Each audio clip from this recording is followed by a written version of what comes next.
सारे परमपिता परमात्मा के बच्चों को हमारा बहुत बहुत आशीर्वाद।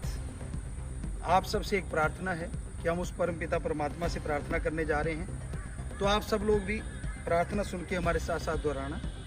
हे परमपिता परमात्मा, हमारे देश में, पूरे संसार में जो बरसात के रूप में, बाढ़ के रूप में कहर टूट रहा है, कहीं गर्मी के रूप में कहर टूट रहा है, मौसम में ज़बरदस्त बदलाव आ रहा है, तो हे मेरे मालिक, हे मेरे राम, जिससे भी कोई पाप गुनाह हुए हैं धरती पे, तेरी प्रकृति को जो भी नुकसान पहुंचा है, उन सब को माफ़ करते हुए अपने इस कहर को रोक दे।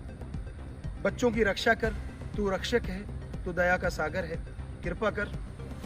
और दूसरी बात, हमारी जो साध संगत है, जैसा आपको प्रशासन कहे, सरकारें कहें, उनके अनुसार बाढ़ पीड़ितों का साथ दें, सेवा करें जाके। और अगली बात कि हम आपकी सेवा में आ गए हैं, लेकिन जैसे पहले भी आपको कहा था कि आप लोग अपने घरों में रहेंगे, जैसे आपको जिम्मेवार कहेंगे उन बातों को अमल करना है, अपने घरों में रहना है और सेवा करनी है। तो भगवान आपको बहुत बहुत खुशियाँ दे, जरूर बढ़ चढ़ के सेवा करना। बहुत बहुत आशीर्वाद सबको, भगवान सबको खुशियाँ दे। आशीर्वाद आशीर्वाद।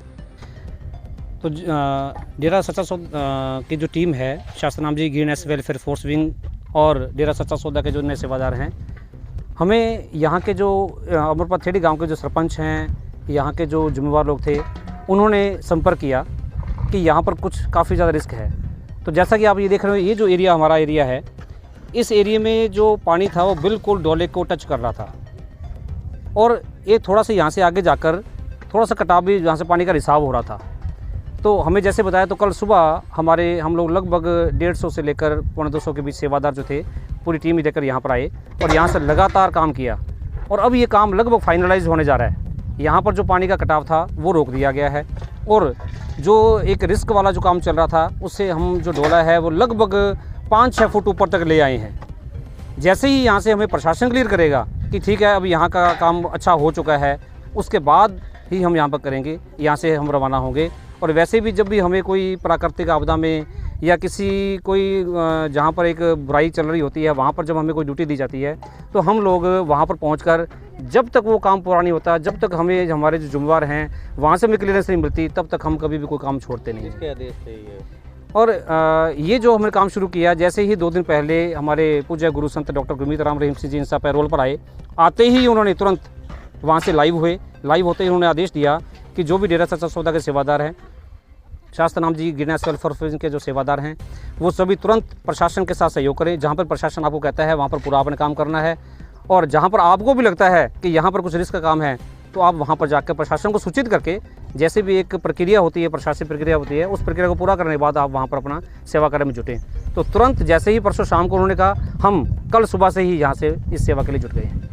हम ब्लॉक हनुमानगढ़ के सेवादार हैं यहाँ पे डेरा सच्चा सौदा के, और हमारे को परसों गुरुजी लाइव आते ही उन्होंने हमें आदेश दिया कि बाढ़ राहत कार्य में प्रशासन का जो भी सहयोग मांगे या अपने जो भी अपने को लगे, तो अपने को उसमें हर कार्य में सहयोग करना है। तो हम कल सुबह से ही, कल भी 150 के लगभग हमारे सेवादार बहन भाई आए हुए थे और आज भी हमारे 150-250 के लगभग सेवादार बहन भाई आए हुए हैं। तो यहाँ पे हमें उन्होंने, जो गांव के लोग हैं, उन्होंने कहा कि मिट्टी के गट्टे डालने का कार्य जरूरी है यहाँ पे आप।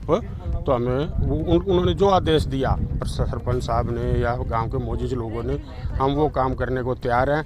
आगे भी हम करेंगे और जैसे वो लोग कहेंगे हम वैसे ही करेंगे। दान धन सब गुरु जी के आदेश मुताबिक हम ये बाढ़ पीड़ितों की मदद भी कर रहे हैं और डोले भी मजबूत कर रहे हैं। अब वो पैरोल पे आए हुए हैं यूपी में, आते ही उन्होंने आदेश किया कि बाढ़ पीड़ितों की साथ संगत मदद करे और जो डोले कमज़ोर हैं उनको मजबूत करे। इसीलिए हमारी साथ संगत जहाँ पे सेवा के लिए आई हुई है। नदी का पानी दिनों दिन बढ़ता जा रहा है और गांव के लोग लगातार सहयोग कर रहे हैं और 2-4 दिनों से लगातार डेरे के जो प्रेमी हैं वो भी यहाँ अपनी सेवाएं दे रहे हैं। पूरी बस भर के आ रहे हैं और लंगर पानी की भी सेवा कर रहे हैं और यहाँ नाली बांध को मजबूत करने का भी वो कार्य कर रहे हैं। मैं इनका भी बहुत बहुत धन्यवाद करना चाहूँगा। यही नहीं बल्कि पूरे ज़िले के अंदर या कहीं भी अगर कोई दुविधा घटना घटती है तो डेरे के जो प्रेमी हैं हमेशा अपनी सेवा के लिए हमेशा आगे रहते हैं। मैं इनका बहुत बहुत धन्यवाद करता हूँ। घग्गर नदी आने से पहले इन्होंने नक्शा, मौका मुआयना और नापातोली प्रशासन के द्वारा की गई थी, और मुझे लगता है जैसे ही ये पानी का बहाव कम होगा, पानी यहाँ से ख़त्म होगा, तो प्रशासन पूरा अलर्ट है और प्रशासन अतिक्रमण हटाने का प्रयास करेगा।